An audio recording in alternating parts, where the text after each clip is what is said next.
సజ్జనార్ చెప్తున్నారు చాలా లోతైన విచారణ జరుగుతుంది అని చెప్పేసి చెప్తున్నారు. లోతైన విచారణ ఆయన మీద జరగాలి. ఆయన మీద 7 కేసులు ఉన్నాయి.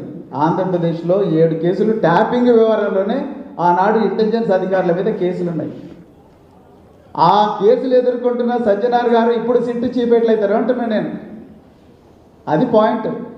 ఏ నైతిక హక్కుతో ఇవాళ 9 పోలీస్ స్టేషన్లో కేసులు ఉన్న సజ్జనార్ గారు సిట్ చీఫ్గా ఎట్లా నియమిస్తారు డీజీపీ గారు? ఈనాటి డీజీపీ ఆనాడు చీఫ్ ఆఫ్ ఇంటెలిజెన్స్, ఆనాడు డిఐజీ ఎస్ఐబి, ఈరోజు కమిషనర్ ఆఫ్ పోలీసు. వీళ్ళు ఏ విధంగా ట్యాపింగ్ కేసు ఇన్వెస్టిగేట్ చేస్తారు? అసలు ట్యాపింగ్కు పొలిటీషియన్కి సంబంధం లేదని మళ్ళీ చెప్తున్నాను నేను. 350 మంది విట్నెస్లను విచారించిన తర్వాత కూడా దీంట్లో పొలిటీషియన్స్ ఎవరు లేరు.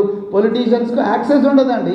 పోలీస్ డిపార్ట్మెంట్లో ఉండే చాలామంది సీనియర్ ఆఫీసర్లనే ఇంటెలిజెన్స్ గేట్ కూడా దాటినవారు. సగం మందికి ఎస్ఐబి ఆఫీస్ ఎక్కడ ఉంటో తెలియదు, ఇంటెలిజెన్స్లో ఎన్ని ఫ్లోర్లు ఉంటాయో తెలియదు, ఇంటెలిజెన్స్ చీఫ్ ఎక్కడ కూర్చుంటాడో తెలియదు, కౌంటర్ ఇంటెలిజెన్స్ ఎక్కడ కూర్చుంటారో తెలియదు. మేము పోలేదండి.